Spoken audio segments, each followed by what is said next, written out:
All right, welcome everyone to today's episode. On today's episode, I interview the founder and executive director of Rescue Pac, who specialize in Central Texas canine rescue.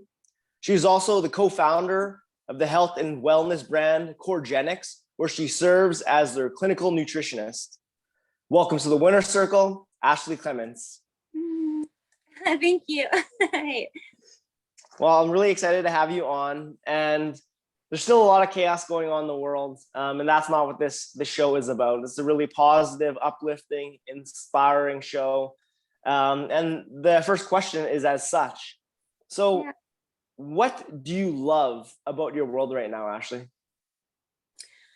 About my world, what do I love about my world? I mean, there's so much that I get to welcome into my world that I love. So I think just kind of knowing what I love in general, what I care about, that's where I keep my focus. So it's that's like what I'm surrounded by. So surrounded by dogs that needed rescuing. So instead of having to just kind of like view the sad stories, I get to be part of like the rescue mission and watch like the recovery, which is so much better. It's definitely more uplifting. Even though it's really hard, it's a good feeling to know that I'm part of what I wish I was seeing, you know? So if I see like a picture of an injured animal, I know I don't have to sit back and just, wish that somebody goes out and helps it. I get to be that person who picks it up, helps it. Same thing with the nutrition. It's nice to be surrounded by people who care about the same thing that I care about. So I think that I would say like right now, what I really love about my world is my community and all of the dogs that I get to keep on helping. So I'm still doing everything that I love, which is nice. Not a lot has changed on that front for me. Mm-hmm. So before we get in more to Rescue Pac and CoreGenics, I want to learn more about you. And just as both those organizations have missions, and as do all companies, we as humans, I believe, ought to be aware of our mission. And that's our overarching North Star that guides us through everything we do, whether that be personal or professional. So, and it's always changing, but right here, right now, what do you feel your mission here in this reality plane is, Ashley? Yeah. So, I mean, I feel like where it started too, when I was like I feel pretty young. So I was like 12 when I realized that there's a lot that happens to animals for our sake. So, like with the meat industry, dairy industry, there's a lot of abuse. And I had picked up a PETA pamphlet on a school trip one day, and I was horrified by that. And I think that's when I became like really aware of like animal suffering. So I think at that point, that when I was 12, like that became part of my mission was, like working towards ending that. And I did that by becoming vegetarian, which was kind of hard because where I lived, everybody ate meat as like a staple food. Like it was what you ate at every meal. So it was difficult to kind of stay on track with that. But I stuck to it because I knew that was something that I needed to be part of, was, changing what I saw that really, again, horrified me. But in that process, I learned that, or found that I just started to feel better and better and get less, or I wasn't as sick as frequently because I experienced illness a lot as a child. So it was like infection after infection. And so when I stopped eating meat and I, included more vegetables, a lot in my world changed. And then I think that's when I became really aware of the people around me and how it was so normal to feel sick all the time and to feel like tired or sad. And like, that was just normal stuff. And when my normal started to change, I think that's when I recognized and realized that that's also part of my mission, is changing what that normal is for a lot of people. And it's really through experience and education, which I was just really lucky to have stumbled upon something that sparked something inside for me, and then initiated that change. But I think if so many people go unexposed to something that will spark or ignite something in them, then they stick to that normal, which again, I think for a lot of people is unfortunately like less than what it could be, like it could be such a great life experience. And a lot of people have to settle and they don't even realize that they're settling. So So my mission, that's my mission, is, you know, improving the lives of both animals and people at the same time. And a really, I think, interesting part of that is just almost just making it more simple, you know, like with human connection, animal connection, just the connection and bonding, and then just simplifying life, you know, in general, like not being so busy, which I still am guilty of every now and then, but I really try to like bring that back.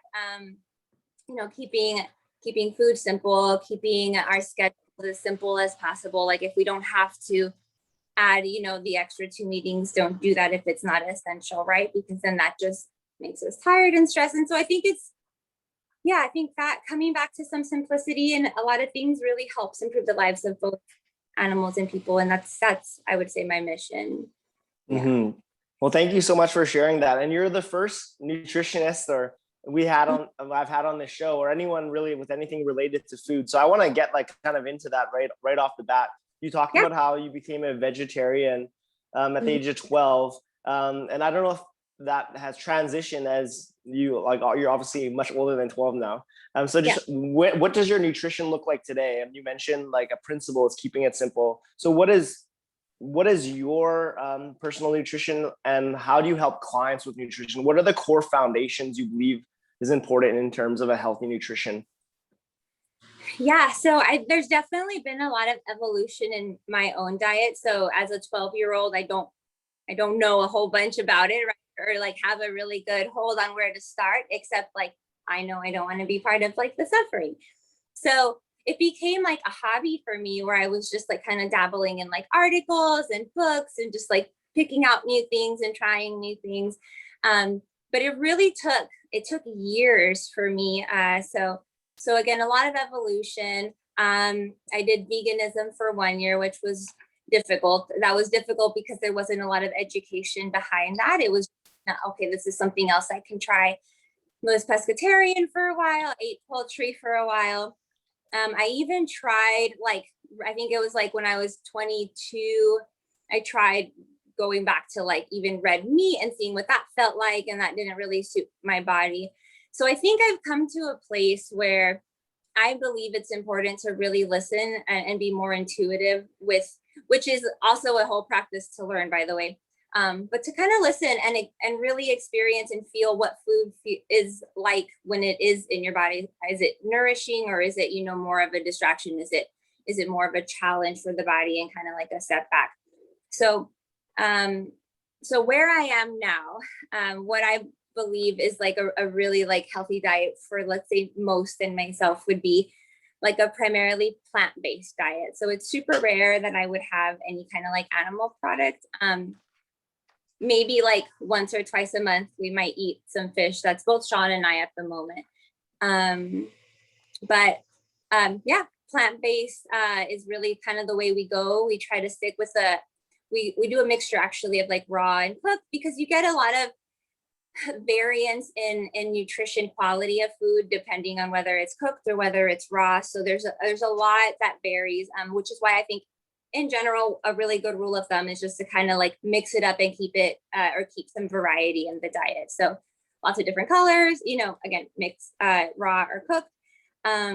I think that there are some people who really thrive on more animal protein, but I also think there's a way to prepare and source animal protein to, again, get your most nutritional value from the food. I think for anybody else, what you would have to do is take a good hard look at like health history, current health status, and then kind of use that as a way to begin to navigate. But like I said, for me, it took years and years to kind of evolve to where I'm at right now. And what works really well for me, it's the same for anybody else. So what I would tell a client is, here's where we're starting. We're looking at, again, your health history and where you are now, what food feels like for you now. And we're going to make some adjustments here. And we're going to continue to adjust as we go and explore like new ways of eating, because it's like, it's kind of like with dating, right? Like you can't just know what you want in a person. Like the first time you go on a date, you have to like date different people and know more about different types of people before you know exactly like what you're looking for, what feels right for you, you know, what kind of person is like your better kind of person, right? I think it's the same thing with like eating and trying different diets, that you explore a whole bunch of different things and you pay really close attention to see, you know, how does that feel in my body? Like, what is my energy like? What is my digestion like? Because at that point, we again make more tweaks, or we stick to this one thing that, you know, feels really good and, you know, helps us with energy, like mental clarity, like easy digestion, you know, things like that. So I have so many, I'm so curious about like nutrition. It's something that I'm really like interested in, and I've been like experimenting myself like over the last like 2 decades, probably I'd say, of just like what works best for me. And the way I eat right now is similar to you and Sean. It's primarily plant-based and like occasionally seafood, occasionally, but it's generally plant-based. What are some good plant-based proteins that you found work for you, or that you'd recommend? Yeah, so we incorporate a lot of nuts and seeds in our diet. That's what we do. We don't do a ton of legumes, but we really stick to things that are sprouted, so it's better easily digested. I would say our primary source of protein is probably nuts and seeds, and then we do like things like tempeh. Sometimes we do like organic soy. So I don't believe that there's a lot of issues with soy as a food if it's organic, and even again if it's like fermented like in tempeh or in miso, that's even better. What else we do? Mushrooms is another source for us, and I think that's kind of where we're at right now. Every now and then we'll do a protein powder, so if there's like an extra call for extra protein, for some reason we need more, like we're maybe lifting more, then we do like a pea protein just to kind of supplement a little bit more, just for the sake of, you know, muscle synthesis. But that's kind of what we do. Yeah. What about you? What about me? What do you mean? What are my favorite protein sources? Yeah. Eggs. Like I do eat eggs, so I don't know if that. Do you guys eat eggs? Not at the moment. We have. I feel like that's my biggest protein source. Eggs. I really like macadamia nuts, cashews for my nuts. What are your guys' favorite nuts and seeds? So we're a big fan of flaxseed, chia seed, sunflower seeds. Pumpkin seeds are awesome because they're one of the best, or they have a really, or they're rich in zinc, which is an important mineral for a bunch of different things. But seeds in general just have a ton of minerals and nutrients in them. So I would say those are like the top. Like we try to always include those. Would be the flax, the chia, sunflower, and pumpkin. And then for nuts, I would probably more like walnuts, pecans, and almonds. Not necessarily because I feel like we need them, but that's just another inclusion because we like them. I think that's where we're at with that. Another thing that you mentioned that like I'm becoming more and more interested in, and I've been supplementing into my like daily regime, is just mushrooms. And so I've been taking cordyceps, reishi, lion's mane, and I just ordered this new 5 defenders from this company called Real Mushrooms, and it has a blend of five different mushrooms in there, including chaga, reishi again, and a couple more. I can't think of them off the top of my head. But talk to me about mushrooms and what role that plays in your diet.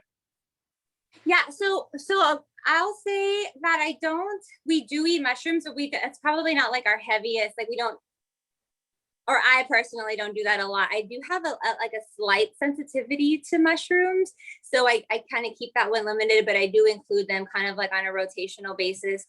And that's because like with any kind of food sensitivity, that doesn't ever mean you have to exclude the food. It just means you want to kind of be strategic about like how often and when you eat that.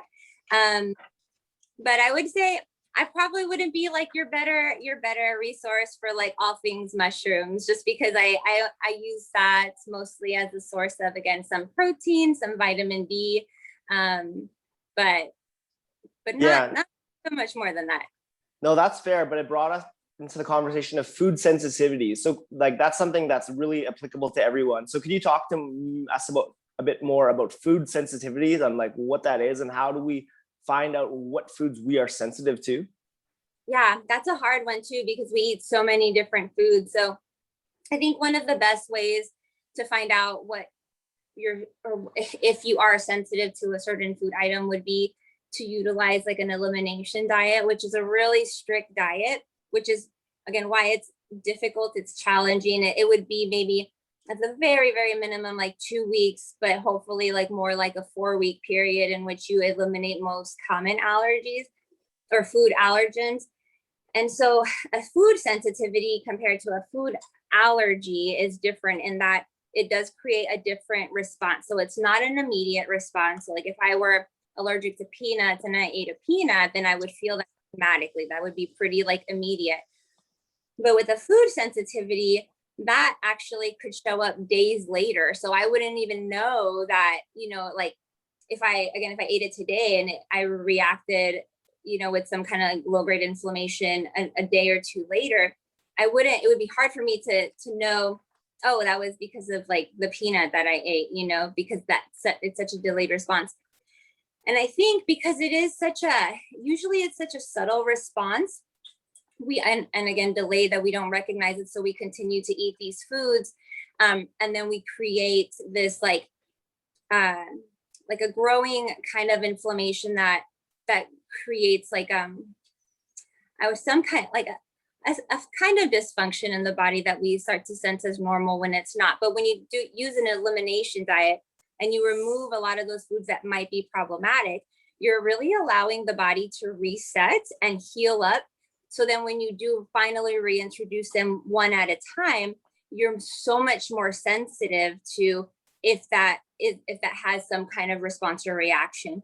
Because I don't know a good analogy for that, but if you're so used to like, let's say, how would I put that? Like when you're just really used to something, right? You don't really think about it a lot. Like you can take a lot of that, right? It's just not at the forefront of your thinking. But again, when it's eliminated for a while, when it's gone, and you finally get it back, kind of like when you're sick and then you get your health back, like you're like, oh my gosh, like that's really significant, and it's a huge difference. But I think it's just like that. When your gut finally has a chance to heal, it becomes so much more sensitive to those things that it's been exposed to for so long.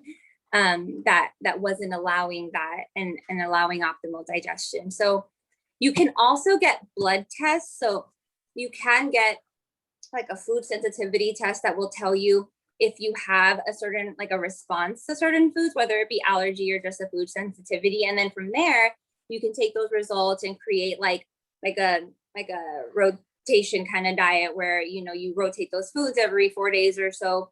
That way, you're not impairing digestion necessarily, but you don't also have to like completely eliminate those foods. But those tests aren't always the most accurate because that depends on, how heavy that food is in your diet currently. It can depend on a few different things. So I wouldn't completely rely on like a blood test, even though it is the easier way to figure that out, or to learn a little bit about, what you might be responsive to. I think the elimination diet is like probably the best go-to. And it's nice to do it in a group. It's much easier if you do it with a group of people because it's it's a little challenging because it's pretty restrictive. Mm-hmm. So that brought us to the topic of inflammation. Can you get more into that and explain what inflammation is and how we could reduce inflammation in our bodies with nutrition, and what are some of the foundational ways you recommended doing so? Yeah, so inflammation happens like that's a normal process, right? So like if I were to like hit my elbow and then it were to throb and become red, that's my body's like normal way of saying hey, something's wrong, pay attention. That's the inflammatory response. And so we need that so that we always have the signal that there is something that we need to tend to when that happens. Now, if that happens on a regular basis and it becomes chronic instead of acute, then we sometimes again get to that point where we don't even recognize that it's a thing. It's like I'm so used to the throbbing, it's always there, that it's just like normal for me at this point, right? Well, so that can happen because of a lot of different things. It can happen because of an injury. It can happen because of stress. It can happen, people's inflammatory levels can go up because of lack of sleep. Environmental allergies can do that, food allergies, food sensitivities. There's a lot of things that can drive inflammation up. And so it's really a big job for us to make sure that we know what that is for us so that we can manage that and not be overexposed to those things. And then again, it's our responsibility to make sure that we sleep and manage stress, because those are common for everybody. You know, those drive up inflammatory markers for a lot of people. But inflammation is usually measured with, you can feel it if you're really attuned to your body. But another way that you can know is you can get a blood test for a C-reactive protein, or your C-reactive protein levels, or your CRP levels. And that is a protein that your liver makes in response to inflammation that's happening anywhere in the body. So you can use that as a way to kind of like judge, you know, am I doing things right? Or should I look into, you know, things further? Should I change some things about my lifestyle? Because it really should be at the very low end. But once you see like high numbers on a lab test, and you know, hey, that's kind of danger zone, because inflammation is breeding ground for disease. And I would say it's also, and you would appreciate this, but our brains are incredibly sensitive to inflammation that occurs anywhere else, especially in the gut. So if I were to consume something that did cause a response, again, even if I didn't completely like notice it, there are studies that show like reaction time for a lot of people on tests, like speed time, all of that is impaired, even just after consuming food ones that were, you know, kind of reactive to. So I think knowing that, you know, and knowing that we kind of, hopefully all of us really want to be like our best mentally, you know, like our best in terms of mood and in terms of just like, you know, our cognitive capacity. I think it's important to kind of manage that for that reason. But yeah, a lot of it is lifestyle. It's just lifestyle. So stress, sleep, food, and you know, like environmental toxins, injury, things like that. So stress, sleep, food, environmental toxins, and we'll get into that some more. But we mentioned the gut biome, and this is like something that's very important for our overall well-being as well. And I was talking to you before the call that I just was like really sick this past week, and like I'm on antibiotics right now, penicillin, and that pretty much is going to wipe out my gut biome. So let's talk about the gut biome, why that's important, and how could we build a strong gut flora? Yeah, I mean, that's important for so many reasons. So it's not just important for digestion, right? For breaking down food totally, and then breaking down food into enough particles so that we can actually absorb the nutrition from food, and so that we can be comfortable during the digestive process and move on to the next thing.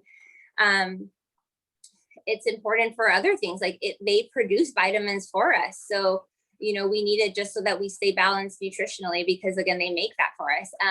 They help us make neurotransmitters. So for the sake of, you know, our mental health, so that we feel motivated every day, so that we feel satisfied and happy and just, you know, kind of driven to do anything. They're so significant to that. Then there's the immune response, right? So they're one of our lines of defense. They are a huge part of our immunity. And if we don't take care of that, then that really leaves us susceptible to infection. But there are a lot of things that impact the microbiome. So it's not just food. So you can eat, you know, like refined food, or like really processed food, high sugar food, and that alters the microbiome. Like you said, antibiotics also alter the microbiome, because they're designed to go wipe out like bacteria, whether it be bad or whether it be good, generally. Like, so we said stress. I mean, it's such a sensitive environment, I feel. And I think that you're right in pointing it out, and the maintenance of it is so important because of all the things that it does for us. So really good ways to maintain that are to manage stress and really watch what we eat and make sure that we're eating things that support it. So things that are prebiotic, which would be the food that feeds the gut bacteria. So things like asparagus, things like leeks, even the green banana. So before a banana becomes super ripe and really sweet, it has more of that resistant starch, which actually feeds the gut bacteria. So greener bananas can act as food for that bacteria, onions, garlic. You can eat probiotic rich foods. So fermented foods like kimchi, sauerkraut, those are really good ones. coconut cultured yogurts because I'm not a big fan of dairy. And I mean, yeah, I would say fermented food. Miso is another fermented food that you can consume to really assist with maintaining a healthy microbiome. Mm-hmm. Yeah. Well, this has been so great. All this talk about nutrition so far, and these are all things that you help clients with CoreGenics. So, could you talk about how CoreGenics came to be, and and what you do with CoreGenics? What do you guys do with CoreGenics, which you and your husband Sean founded? Yeah, so it's me and Sean. And actually, when we first met, I remember, or we first started dating like 7 years ago. I was working in nutrition and he was a trainer, and we were just talking one night about how it would be so neat if one day we were just doing this for people, yeah, together. And then it was soon after that, probably just like a year or two after that, we had our first mutual client. And that's kind of what it's grown into. But I think what CoreGenics does is really focuses, or what we do with CoreGenics is we try not to just focus on what a healthy body looks like, because what's more important than that is everything that's happening inside.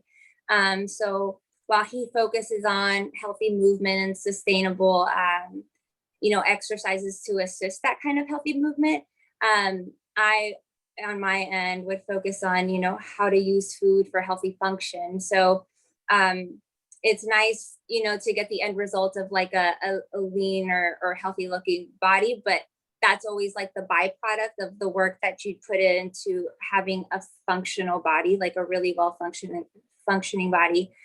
I think one thing that I, grew up seeing, and I know Sean has some experience with, is a lot of disease in our family, and, cancer for him, which, is heartbreaking. A lot of this is just the things that we know to be preventable. So it's a lot of suffering, from people that we love. And I think a big part of why we have CoreGenics is so that we can offer more people the information that they can use to share with their family, and not just implement in their lives, but to help in that whole goal of reducing that amount of suffering. Because we know some amazing people who just don't know, they don't know that. I mean, church is a really great example. We love our church group so much, but it breaks our heart when, we see donuts being shared as like a way to build community, because these are the kind of people that make our world better, the people who care about anything and other people, right? And so it means a lot to us to be able to be part of educating them so that they're their best, so that they can go and do more of what they do to make the world better. I think there's so much going on that we collectively need each other to make it better and stronger. And that's the way I think we support that, is by helping to prevent that kind of suffering that's so unnecessary, but it's just around us all the time. Like, we're sold fast food all the time and sugar all the time, and it's just, that's the normal. And we really need to combat that with, again, just speaking about what we do know. So Yeah, I could relate with that donut thing. It's so frustrating when you go to groups or basically any like gathering, whether that be a company or family. Like, I have a lot of work in the brain injury community, and I go to these like gatherings or meetings, and they have like just sweets and like sugars and processed foods on the table, which is like the last thing you want to consume for your brain. What kind of food should companies, these groups, be putting on their tables for sharing, like with people, like yeah, like easy sharing food would be what you would see, I think, like at a farmer's market. I think I think the challenge there is that you want to make it fun and you want to make it exciting, and you get such a quick you get such a quick rush from things like sugar, and it's an immediate gratification. But I would say that, like, I guess that's a hard question. That's a good question that you asked. I think that's a good thing that you probably asked that, because it's really getting my brain thinking about, what would be like a better option. But in my ideal world, it would be something that, you're still kind of communal where you're sharing with people, but it would definitely be more along the lines of like vegetables, fruits, just kind of like you see at some other places. Like I know, I agree with that. Like, I think that's much better than like what I see is like chips, cookies, like sweetened drinks, like pop. yeah. There's Well, just and healthier alternatives to all of that. definitely, Like if you need to have pop, like there's Zevia, so that's like stevia, which is like 0 calorie, like a healthy sweetener, not something like aspartame, right? There's just healthy alternatives to all these things. And then like hummus, raw vegetables, fruit. Like these are all better right. solutions in my opinion. And it's people like you and I that are going to make this change happen. Yeah, I think those are great examples. Those are awesome examples. And there really are alternatives to like everything. So even if it wasn't like the healthiest alternative, I think even making something like a switch from like a dairy yogurt to like a coconut yogurt makes a significant difference because of the inflammatory effect of most dairy, whether you're sensitive or not to lactose. So simple things like that. Yeah, or like chips made with like coconut oil or avocado oil versus like vegetable oil. Like Right, it's like right. simple little switches like Mhm. that, or donuts made with like coconut flour versus I don't know, whatever garbage flour they make most donuts with. Yeah, I think that's such a good point. So I mean, like there are cookies made with like seeds, where there's like a lot of fiber and a lot of protein, so you're not getting a sugar spike and then a quick dip, right, where you need to like lift that again with something sweet again. You have that steadier, blood sugar response. I think there are a ton of alternatives, and it's such a new thing for a lot of people. I think some of us are more aware of it because we're more intentional about it, but then others, are very unaware that those alternatives exist because it's just, again, not something that they're exposed to all the time. And it's not what's on a billboard, right? Or like you said at the event. It's also not what's cheap. It's usually more expensive, which is a deterrent for a lot of people, and a lot of people who need it the most, in those lower income communities, yeah, which is also where I come from. So I know how prevalent that is, and it's just, there's so many factors that go into it, but it's so good to see that more and more, through conversation, it's becoming a little bit more normal, and those alternatives are being offered or at least available more. for sure. And there's always cheap like bananas. Like bananas are very cheap and they're pretty nutritious and they're pretty tasty. So like have bananas on the table. Have sparkling water on the table. Yeah, But yeah, those are really good. in time. So Yeah, it's more than just nutrition. It's all about managing stress, sleep, and toxins. So let's talk about the fundamentals of you in terms of how you manage your stress. And then we'll get into sleep and then how you manage your toxins. Because yeah, how you do it will play into how you'd advise your clients. right. I think, well, so stress management techniques are going to, I think, vary from individual to individual. One really easy way is to practice the deep breathing, which sounds like, well, we hear that all the time, right? Just take a deep breath. And I think with deep breathing, it is something that I think you'll find challenging to actually work as an effective tool if it's not practiced regularly. Just like it's going to be really hard to lift the heavy grocery bags if you don't, practice maybe some kind of strength training regularly.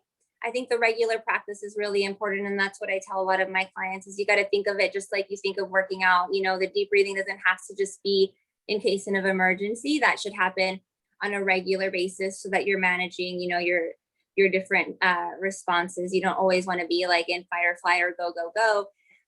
Especially also if we go back to eating and how that plays a role in eating, by activating that rest and digest response, we really assist with that digestive process, and we're not really holding on to food and, keeping it from fully, digesting or eliminating itself from the body.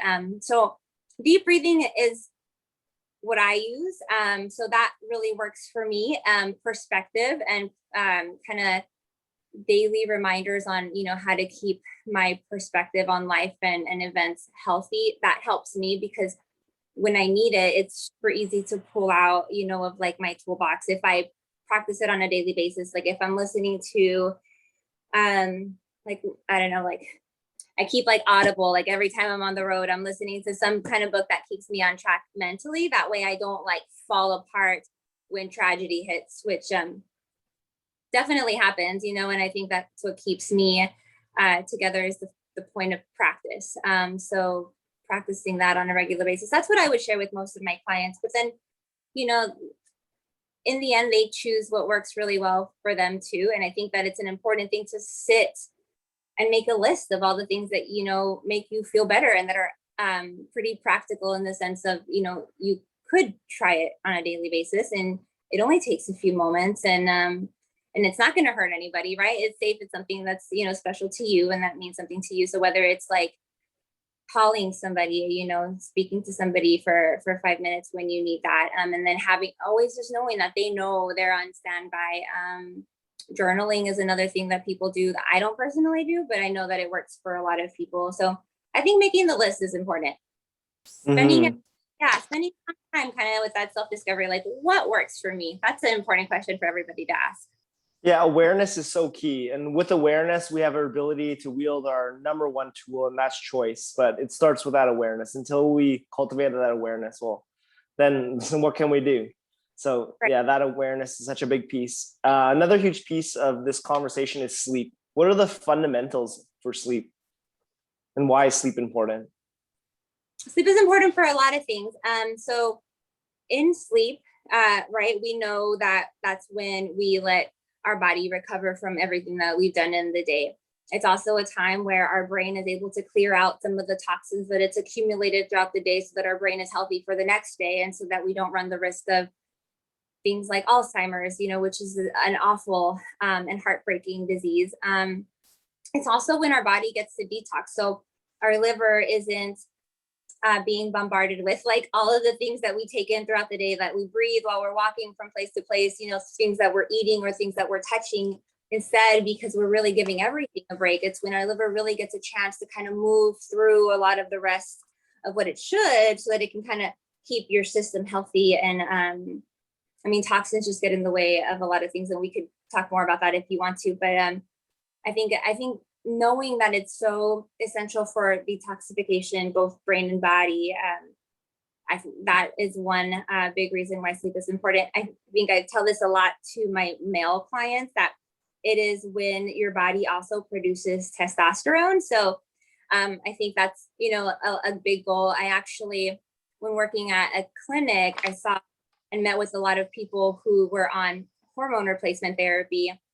And a lot of this was for low testosterone, but these people were high stress, cortisol is another thing that can negatively impact testosterone. So high stress lifestyle, not enough sleep because it's just, I got so much to do and they're not prioritizing that sleep. And so then we end up in a position where we have to take exogenous hormones just to keep ourselves balanced, to keep our weight healthy, to keep our energy, strong and healthy.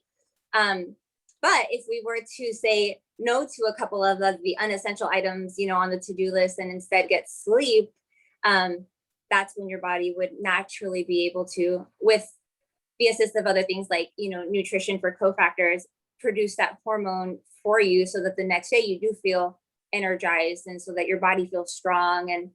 And that's, I feel like I try to push that one on all the male clients because it's a really good reason to get sleep if it's going to help you make testosterone for the next day. Yeah, definitely. Let's talk about toxins. What toxins can we eliminate from our, like the general person, eliminate from their lives to optimize their health and well-being? So a lot of what I'll tell you what I care the most about, and what I think I stress the most of is like plastics, right? And all of the exogenous estrogen mimicking compounds like that we get, and a lot of them come from plastics. So I just think plastic is something that we're constantly exposed to. Like even when we're trying to do something healthy, like buy pre-made meals that come in plastic containers and then we heat them in the microwave. Well, then all of those, even if it's EPA free, there are still phthalates that mimic those estrogen-like compounds, and that leaches into our food. Or we take a water bottle that's plastic, even if it's like a pretty water bottle, if it's plastic and you leave it in warm temperatures, then that also leaches into your water and you're drinking that. And it's in shower curtains. It's those plastics are in receipt paper. We touch these things, so they absorb through our skin. We consume them, and these compounds that mimic the hormone estrogen start to build up in the body, especially when we don't have healthy elimination, healthy digestion, or detoxification. So they start to build up and they start to cause problems like weight gain or mood disruptions, right? So we feel like we're like a emotional roller coaster sometimes, or they elevate our risk for diseases like, a big one is cancer and hormone related cancers like ovarian cancer, breast cancer, prostate cancer. And so if we did one thing, I think the one thing that I, encourage before anything else is like, let's really limit our touching and use of plastics, just because there is such a big risk, and the exogenous hormones though, or those compounds aren't just coming from plastics, they come from other things like pesticides. So it's not just that, but I think that again, because that's something we're so heavily exposed to, I like that to be the first thing that I bring, to their awareness. I think of first, is like, let's try glass, or let's try like something like stainless steel before we touch plastic. No, that's a great suggestion. And I have one last question about nutrition, and that we didn't really touch on. And that's like, what is a balanced diet? Like how much protein, carbs, how should that look for the general person? Like veggies, protein, carbs, fats. Yeah. So I with everybody that I work with, unless there is like a very specific goal, like they're on a ketogenic diet to manage, some kind of health condition, I actually never really focus on counting things like carbs and fats, because both of those are energy sources. And I think it needs to be understood that in the end, what you really need to understand is how much energy you're expending and then how much you're intaking, and you're creating a balance. On top of that, you also have to be really careful with how you source all of your energy, right? Because if it's loaded with toxins, or if it's really refined, that's not going to do you any benefits, and it's going to slow a lot down for you. But I don't really focus on counting carbs and fats. Instead, with those, I focus on timing of them, just because insulin, your body is more sensitive to insulin's function earlier in the day. So that would be the better time to eat more of your carb-rich meals. And then later in the day would be better to eat your, like your lean fats or proteins. When it comes to protein and fiber, I do like for those to be some kind of a focal point for people, because protein, again, I think we only need so much of that to sustain healthy muscle. So maybe somewhere along the lines of like, 0.32 grams per pound of body weight. And then you can go upwards to like 0.5 per pound of body weight. If you're trying to do things like build muscle and you're working out a lot, and you just, again, want to continue that muscle protein synthesis process. But I think the excess of that is just one of those unnecessary things that in the end, your kidneys and your liver are going to have to help you process, but your liver is already working so hard, on a daily basis, because there are just so many things, again, that we're exposed to. So if you can take a load off of the jobs of your organs, and only give yourself what you need and not do things in excess, I think that really frees up that function for everything else, so that it's just less stress on the body. Not that it's going to cause major issues, but the less stress we place, why not? That just means that we get to spend more time focusing on, again, regular detoxification or building muscle and, all that other kind of recovery. So protein, we do count. Fiber is another really important one that I like to put a number to, because it's something that I think most people, in my experience, when working with the average person, we just don't get enough of that. And fiber is so critical, because we were talking about the microbiome, but a lot of fiber helps to feed the microbiome, right? So it's food. That's how it grows. That's how you enhance the function of that. And then it also acts as a way of kind of clearing out things that are like stuck in the gut. So it's like the broom that helps to make sure that you are flushing all the important things. It's also the binder to things like extra cholesterol. So instead of allowing cholesterol or toxins or like the excess hormones like estrogen to recirculate by, reabsorbing into the system, when there's enough fiber, they can kind of bind and latch onto that and get fully eliminated from your system instead of recirculating and collecting elsewhere, causing other health issues. So fiber is a huge regulator for a lot of things. So obviously, like normal digestion and going enough right during the day. But with that, normal digestion is eliminating all of those things that really, again, can make us sick in the long run. So fiber, protein, we do try to look at energy balance. Fats and carbs, just more about timing, and then also about like sourcing, like how are we sourcing them? Because fats are one thing. If I'm sourcing fats from maybe more like animal products, right, where it's not like the best source animal product, well, with that, I could potentially be getting all of the toxins that animal stored, because fats or toxins store themselves in fat, not in the liver, which processes the toxins. Toxins are stored in fat cells. So if I'm eating animal fat from an unhealthy animal, also incorporating all of the toxins that were stored in there. So I usually, like, an easy way to say it would just be more plant-based fats. It's a little bit easier, I think, in that sense, organic if you can, because then you're not worried about pesticide residue, which again is an endocrine disruptor. So we don't want to mess up hormones, because that again is like a whole domino effect of other issues that it can lead to. So that's what I do in terms of like counting and energy balance. And lots of vegetables. I like fiber to come from primarily vegetables, things like seeds, like flax seeds, chia seeds, whole grains. I don't think whole grain, or I don't ever emphasize like a ton of grains, in the diet, but if it's a whole grain option, I think that's benefit. I think you can hear my dog probably. Yeah, that's okay. No, it's not that bad. There are also, like, you can get really complicated, because it's how you prep the grains, it's how you prep legumes that makes it more beneficial or maybe not. So there's a lot of details into that, but that's it in a nutshell. No, that's great. And like I'm really happy we got to talk a lot about this and about CoreGenics, because on my episode with Sean, which people I recommend listen, I forget the number on the episode, but it was a while back, I think episode in the 40s maybe, or maybe episode 52. I don't quite remember, but I recommend checking that one out. What is going on with Rescue Pac as your dog barks? What are the, like, we talked a lot about Rescue Pac in his episode. So let's just kind of give us an update on what's going on with the Rescue Pac now, and what excites about you about the Rescue Pac moving forward. Yeah, so he did mention that a lot of talk about Rescue Pac, which I love, because I love Rescue Pac.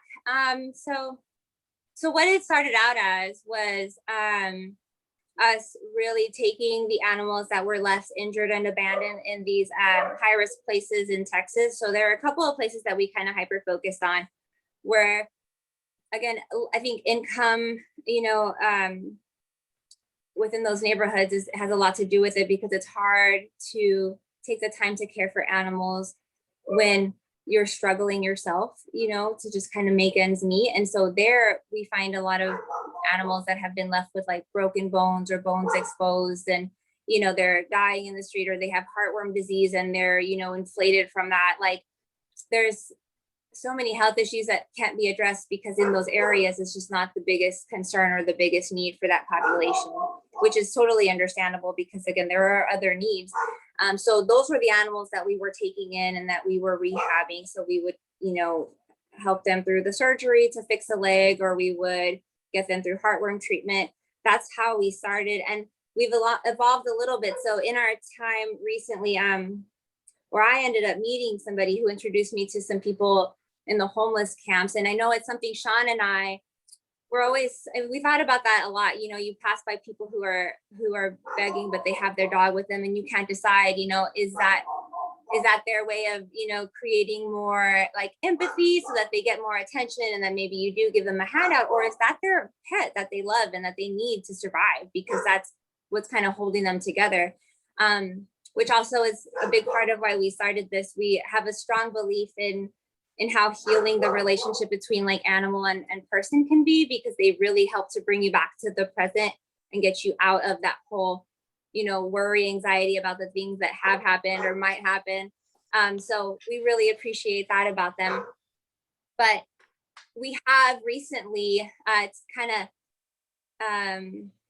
worked on developing relationships with some of those people in those homeless camps so that we could build some trust, and that we could take those dogs, and instead of wondering like, what do they have the dog for, we can actually do something and offer help for the dog. So we know that a need is always going to be, you know, preventative care, so vaccines and heartworm prevention. So that's what we ended up, or we have been doing recently, is we've been connecting with different people. And so we don't, you know, we don't do too much more with the homeless other than, you know, really help them with their dogs. But because that's such a, I mean, they mean so much to us, and we actually get to see how much it means to them that we do that. And it's really been a surprising experience because we've been really fortunate to meet some people who truly, truly love their animals, and they are such a priority to them. So there's one woman that I have met who will text me and remind me, hey, in a week, you know, her heartworm preventative is up, you know, can we get on top of that? Which I think is awesome, because it's her being on top of, like, this is as much as she can do, as I can make sure that we're on schedule so that you can help me take care of my dog, who is my family. So that's taken on recently. And this Wednesday we'll be taking 4 or 5. We'll confirm whether it's 5 or not, I think today or tomorrow. But we'll be taking 4 to 5 dogs who do live in homeless camps out to go get spayed and vaccinated and chipped. And that's important because there's a lot of inbreeding that we want to prevent, you know, a lot of puppies that end up dying because they're just out, you know, without any, you know, like help to stay healthy. And it's a lot of sad stories that we have learned about, but this is part of the preventative that, you know, we can offer. So that's where we're at right now. That's what we're doing, is we're still doing the rescue from the other places as before, but now we've incorporated some of the work here locally in Austin with the homeless dogs. So. Yeah, that's such a great update, and I'm gonna have to have you and Sean back on again, but together, so we can just discuss more. Because I know we don't have much more time. You actually have an adoption that you're gonna go facilitate with one of your dogs. So I'm gonna ask the final 3 questions that I ask all guests, and that's the time now. So through all your adventures in health and wellness, pet rescue, and life in general, what has been your greatest life lesson that you've learned so far, Ashley, that you feel called to share with us right now? Ooh, that's a good one. I think that's such a good question. But maybe I think one of the lessons that I have been more aware of recently and have been practicing more recently is that I cannot forget. I think it's easy when you care a lot about something to get lost in helping everybody else and focusing on that mission. And it can at times be really easy to forget about, you know, yourself. At least for me, it has been at points. And so it has been an ongoing in more recent times, a priority of mine to also prioritize myself as we do all of this, because it does get very consuming at points, like especially when you have like 5 puppies coming at you and then you have like, you know, 3 clients on the side. So I think I would say that like balance between self and others is such an important thing to practice. And the other way around too, I believe, like, I think that it can be really damaging to be so involved with the self that you forget about others, because others are such an important part of feeling whole. Like, we learn so much from other people, and that they're our support in the hardest times. So without that kind of connection, it's really hard to get through that. But it makes those hard times. It's just I think there's such a beautiful thing in connection. So I would say balance between self and others is something that I think I've learned and I'm learning to do. Yeah. That's some great wisdom. Thank you. Like that really resonated. In 3 words, how would you describe the experience you were having on this earth? Fulfilling and exciting, and really surprising. I feel like I'm always learning something new. Again, part of the connection piece is like there's just so much to know, which keeps it exciting for me. And I think at the end of every day, I just feel like even if I just did a little bit, I did something, and it was for something that I cared about, and so that's really what matters to me. But those. Mhm. Fulfilling, exciting, surprising. Yeah. And brings us to our final question. I believe we are all magicians. We have all the ability to transform realities. And I'm going to transform us both into a future reality. I'm going to fast forward time. And we're going to be alongside an 85-year-old Ashley Clements. Who is that 85-year-old Ashley? Where are you? Who are you surrounded by? And what is the legacy that you've left here on this earth? So my hope is that in that age range, I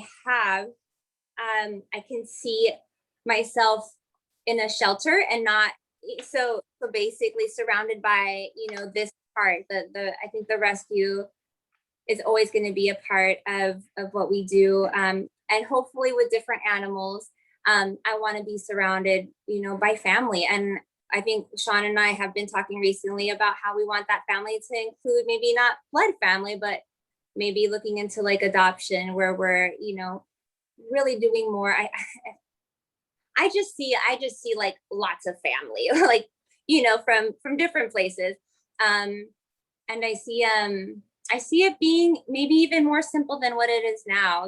Like I think a big goal, like we talked about before, is there's so much that can come from simplicity, and our hope is that while things are really busy now, in the future, in the 85 age range, that things are quiet and simple. And I think that's just that's kind of like the dream life for the future. So And I just want you to sit with that 85-year-old Ashley just for a moment longer. Just really feel what that is to be that 85-year-old Ashley, and just take a lot of pride in the woman you become and the woman that you are now. And I'm going to bring us back to the present time, the infinite now. And that 85-year-old Ashley, she sends you a message. What does she whisper to you? I think it would be maybe the reminders that I'm actively, even doing for myself now, but maybe encouragement to keep that up, and to just breathe and look around and like just be happy to be in this one space, whether there's like a stack of boxes in front of me or like a mountain in front of me, just kind of take in the details, because there's so much about them if you let your mind kind of wrap around it all. Like it's more than what it seems like at first if you just kind of sit in just the right now. So you would say keep taking those moments, because it's really going to pay off in the end. Mm-hmm. So there's so much great information and wisdom shared on this episode. For those listening and they're wanting to connect with you and learn more, whether that be via the work you and Sean do with CoreGenics, or the work you all do with Rescue Pac, and anywhere in between, where can they find you, and what have you guys got going on in the upcoming weeks, months? Yeah, probably not weeks, because it's not going to be released in the right. upcoming weeks. But yeah, where can they find you? So I'm always available by email. That's like one of the best ways to reach me, which is Ashley at CoreGenicsATX.com, or through Rescue Pac at gmail.com. And up where else we can be found. So July 24th, our we had that breathing and ice bath workshop coming, or that was coming up sooner, but that got pushed back actually. So we'll be doing that on July 24th in Austin, Texas. So sign up can be through our website or on Instagram too, but that would just be at CoreGenicsATX.com. Right on. And I'll make sure this episode comes out before then to help promote that great event that you guys have. And if I was in Austin, I'd love to go. Maybe I will be in Austin. Who knows with the state of this world. So right. To close every episode, we bring our fists together into the winner circle. Boom. That's awesome. Thanks for joining me, Ashley. Thank you so much for having me. And wishing you a beautiful day and happy adoptions you got going on. Thank you so much. Appreciate it.